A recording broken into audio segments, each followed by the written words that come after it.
For decades, protein has reigned as the king of macronutrients in the American diet. From early bodybuilding culture to modern wellness influencers, the message has been consistent. Eat more protein to build muscle, lose fat, and stay full. Today, this fixation has reached new heights, with supermarket shelves overflowing with protein bars, powders, shakes, and even fortified waters. Gym-goers count grams of protein as obsessively as calories, and entire meal plans are built around hitting daily intake targets. But beneath the marketing hype and muscle-centric messaging lies a critical question. Are Americans actually overdoing it when it comes to protein? While protein is undeniably essential for health, the current levels of consumption may not only be unnecessary for the average person, but could also come with unintended health risks. According to data from the National Health and Nutrition Examination Survey, NANS, most Americans already exceed the recommended dietary allowance, RDA, for protein, which is about 0.8 grams per kilogram of body weight per day for adults. Yet many consume nearly double that, often driven by the belief that more is always better. The rise of high-protein diets like keto, paleo, and carnivore has further fueled this trend, portraying carbohydrates as the enemy and protein as the ultimate metabolic weapon. Food manufacturers have responded accordingly, branding products with bold protein claims to cater to a public that equates high protein with healthy. Even products traditionally not associated with protein, such as cereal, bread, and ice cream, are being reformulated to boast higher protein content, regardless of whether the addition offers any real nutritional benefit. What's behind this obsession? Some of it is rooted in legitimate science. Protein plays a crucial role in building and repairing tissues, producing enzymes and hormones, and supporting immune function. It also increases satiety, which can aid in weight control. For athletes, growing teenagers, and elderly individuals aiming to preserve muscle mass, a higher protein intake can be beneficial. But for the average sedentary adult, the surplus may not provide added value. Instead, the body simply metabolizes the excess protein for energy or stores it as fat, potentially straining the kidneys in the process. Furthermore, not all protein sources are created equal. The growing consumption of ultra-processed protein products often means added sugars, artificial sweeteners, gums, and preservatives, ingredients that might counteract any perceived health benefit. A protein bar with 20 grams of protein might also contain a list of unpronounceable additives and be no healthier than a candy bar in disguise. Similarly, protein powders, while convenient, often escape regulation, meaning their actual content might not match what's on the label, and contaminants like heavy metals can be a concern. Another problem lies in how protein marketing distorts dietary priorities.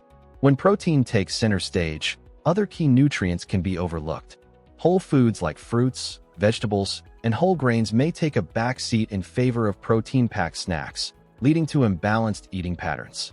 Additionally, the glorification of protein reinforces problematic cultural ideals around fitness and body image, pushing people, especially young men, towards supplement-heavy, unrealistic standards of muscularity. Social media further amplifies these messages, with influencers promoting "what I eat in a day" videos that feature multiple scoops of protein powder, chicken breasts, and protein-enhanced treats. The cultural undertone is clear. More protein equals more discipline, strength, and self-worth. Yet nutrition experts argue that these messages are misleading. The body is highly efficient at using the protein it needs and discarding the rest. Consistently exceeding protein requirements, especially from animal sources, has also been linked to higher risks of heart disease and certain cancers due to the saturated fats and processing methods involved. While research is still evolving, it's a reminder that moderation, even with nutrients as praised as protein, is essential. Rebalancing the narrative around protein requires a shift in public education and marketing. It means understanding that protein is vital but not magical, and that quality matters as much as quantity. Emphasizing whole food sources like legumes, nuts, seeds, tofu, fish, eggs, and lean meats over synthetic supplements can help meet protein needs while preserving a more holistic, balanced approach to nutrition. In a food culture dominated by extremes, the protein myth serves as a case study in how marketing, science, and social norms collide. As Americans continue to seek optimal health through diet, The challenge is not just to get enough protein, but to recognize when enough is truly enough. The current protein obsession also reflects deeper societal trends around productivity, control, and optimization. In a culture that prizes efficiency and peak performance, protein fits the narrative perfectly.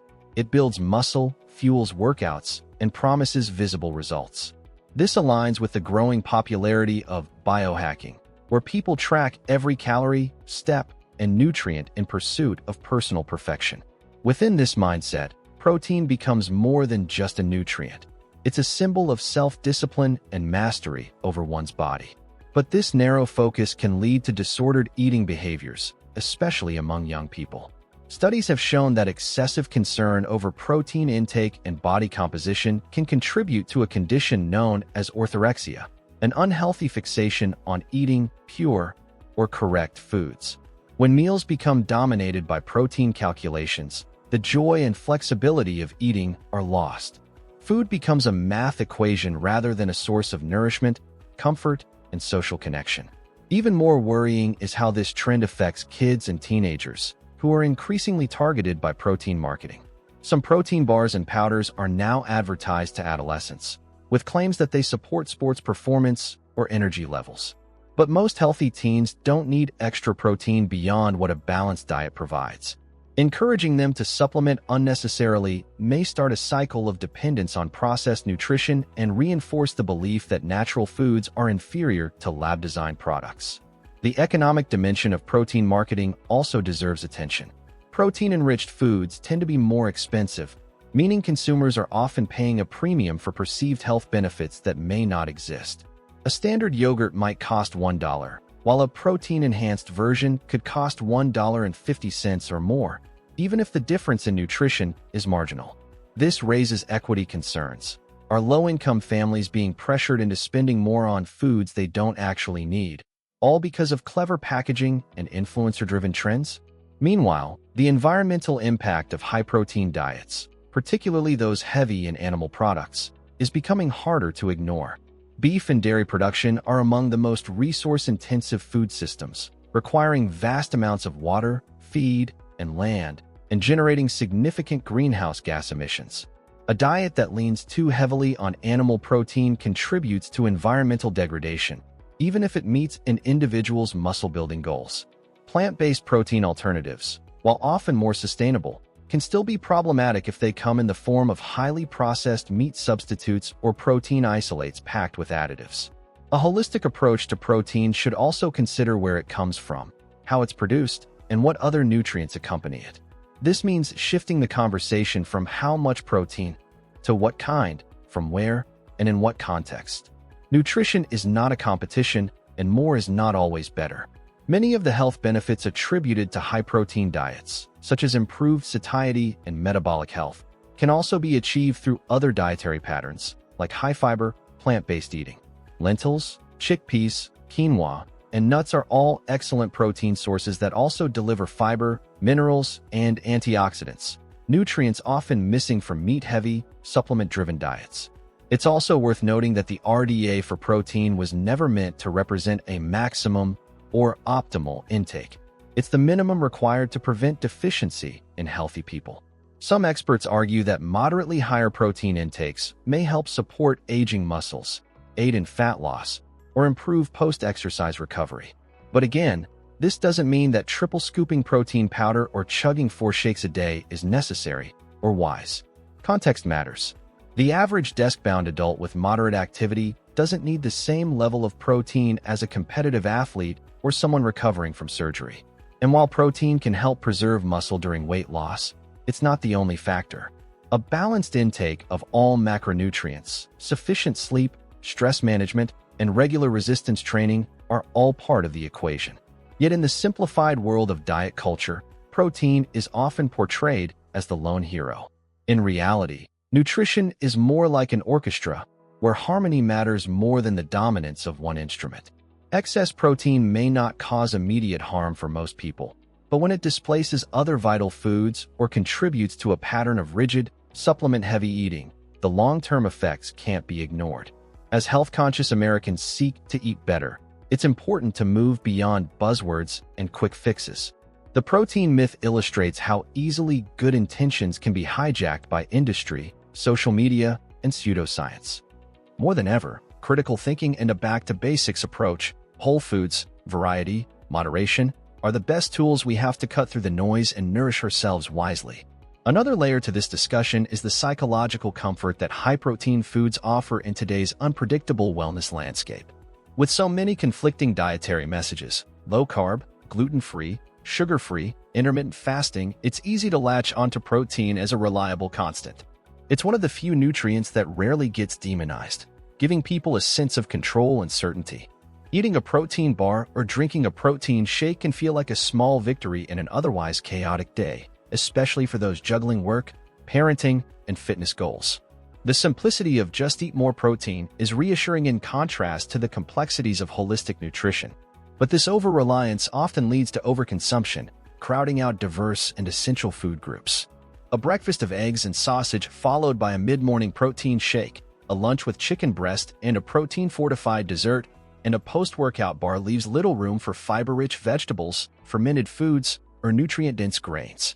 Over time, this imbalance can have cumulative effects on gut health, inflammation, and metabolic resilience. Fiber, for example, plays a key role in supporting the gut microbiome, which in turn influences everything from immune function to mental health. Yet many high-protein diets are fiber deficient, especially when they minimize legumes and whole grains in favor of animal products and isolated protein sources. Then there's the issue of diversity within protein sources themselves. Americans tend to rely heavily on chicken, beef, pork, and whey protein, creating a repetitive and narrow profile of amino acid consumption. While these foods are rich in complete proteins, they often lack the phytonutrients, healthy fats, and micronutrients found in more varied plant-based sources. Beans, tempeh, chia seeds, spirulina, and even vegetables like broccoli and peas contain valuable proteins alongside other health-promoting compounds. Rotating among a wider array of protein sources can enhance not just physical health but also culinary satisfaction and sustainability. Unfortunately, food culture and advertising don't promote that kind of nuance. Many protein products are marketed with a clean or fit label, often in minimalistic black and white packaging with bold fonts and words like fuel, performance, and zero. The implication is clear: these are foods for the strong and disciplined. And in a society where thinness, muscularity, and productivity are often conflated with virtue, that messaging can be powerful and harmful. It feeds into the idea that food choices are moral choices, where a grilled chicken salad is good and a bowl of lentil curry is less optimal because it contains fewer grams of protein. These value judgments distort our relationship with food and health, turning eating into a game of numbers rather than nourishment. Meanwhile, many people who would benefit from thoughtful dietary support, such as older adults, individuals recovering from illness, or people with food insecurity, are left out of the protein conversation altogether. For instance, while aging bodies do need more protein to preserve muscle and prevent frailty, the focus tends to stay on young fitness enthusiasts rather than seniors in need. Similarly, people who rely on food banks or low-cost groceries may struggle to access diverse, whole food protein sources and instead are funneled into processed, fortified options. Addressing the protein myth responsibly means recalibrating who the conversation is for and what outcomes it aims to achieve. Nutrition should be inclusive, not aspirational. It should focus on functionality and long-term health, not just aesthetics or short-term gains. It should empower people to meet their needs through accessible, affordable, and culturally relevant foods, not pressure them to chase influencer-endorsed macros or luxury wellness brands. To that end, education plays a crucial role. We need clearer public messaging that distinguishes between real protein needs and inflated marketing claims. Schools, healthcare providers, and community programs should emphasize whole food nutrition over supplementation and make it easier for people to understand how much protein they actually need and why. Labels on protein products should include context, not just numbers. A bar that boasts 20 grams of protein should also indicate its sugar content, additives, and realistic role in a balanced diet. And influencers, dietitians, and brands must take responsibility for the narratives they promote, avoiding fear-based messaging and promoting variety, balance, and food literacy.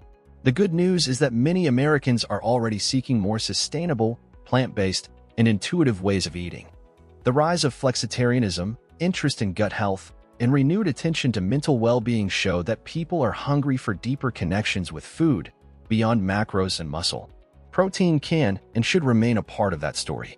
But the myth that more is always better? That's the part we need to leave behind. Ultimately, breaking free from the protein myth is not about demonizing protein itself, far from it. It's about reclaiming a balanced view of nutrition where protein is recognized for its essential role without being elevated to a miracle nutrient. When we zoom out and view diet through the broader lens of health, variety, and long-term wellness, we realize that no single macronutrient deserves all the attention. The obsession with protein mirrors a broader societal tendency to search for silver bullets, quick fixes that promise transformation without acknowledging the complexity of human biology and behavior. Protein promises strength, leanness, energy, and discipline, all things we culturally value. But like all oversimplified solutions, the reality is more nuanced. The body thrives on balance. Carbohydrates for fuel, fats for hormone regulation and cell health, and protein for structure and repair. Prioritizing one above all others can lead to both physiological and psychological consequences. In daily life, this imbalance often manifests in unrealistic expectations. People might consume large quantities of protein in the belief it will help them bulk up or lean down faster, unaware that without adequate training stimulus or calorie control, those results won't come. Worse still, they may begin to fear foods that don't carry a high protein label, fresh fruits, whole grains, starchy vegetables, assuming they are less valuable, despite their proven health benefits. For others, the guilt associated with eating low-protein meals adds another layer of anxiety to food choices. Instead of enjoying a comforting bowl of oatmeal or a veggie stir-fry, they may feel pressure to add a scoop of protein powder or crumble protein chips on top just to hit an arbitrary target. This mindset strips eating of its cultural, emotional, and sensory richness, reducing meals to a performance metric. But food is not just fuel, it's tradition, community, pleasure, and care. Reframing how we talk about protein and nutrition more broadly requires both individual awareness and cultural shift. It starts by questioning the sources of our beliefs. Is a certain protein product really necessary, or are we influenced by marketing? Do we feel better eating more protein, or just safer? Are we eating in a way that supports our unique body and lifestyle, or are we following a one-size-fits-all ideal? These are powerful questions, and asking them can free us from dogma. On a practical level, people can begin by tuning into their actual needs rather than following external rules. Listening to hunger cues, paying attention to how different foods make us feel, and choosing meals that are satisfying and enjoyable all help restore a healthier relationship with food. Cooking more at home, incorporating a wider variety of plant-based meals, and decentering protein as the star of every dish can also bring back balance. Small shifts, like using lentils instead of ground beef in a pasta sauce, or swapping protein bars for a handful of nuts and fruit, can have significant ripple effects. Healthcare professionals and dietitians can also play a pivotal role by addressing protein myths head-on. Instead of simply reinforcing high-protein trends, they can guide patients towards sustainable habits based on science and individuality. This includes clarifying how much protein is enough, explaining the differences between complete and incomplete proteins, and emphasizing the value of nutrient synergy in whole foods. Public policy can support these efforts by ensuring that nutrition education and food access initiatives are grounded in whole diet approaches, not just nutrient fortification. Schools, for instance, should serve meals that are not only balanced in macronutrients but also diverse in flavors, culturally representative, and built around fresh, minimally processed ingredients. The food industry, too, must be held accountable for the health halos it constructs around protein-rich products. Regulations on labeling, transparency about ingredients, and marketing to children can curb misleading claims and help consumers make more informed decisions. At its core, the protein myth is about more than just food. It's about how we define health and pursue it. When we treat protein as a badge of honor rather than a component of nutrition, we risk distorting our priorities. But by reclaiming a more nuanced understanding, one that celebrates balance, diversity, and joy in eating, we can move toward a healthier, more empowered future. Americans aren't suffering from a protein deficiency. They're suffering from a clarity deficiency. And the first step toward fixing that isn't eating more protein. It's asking why we thought we had to in the first place.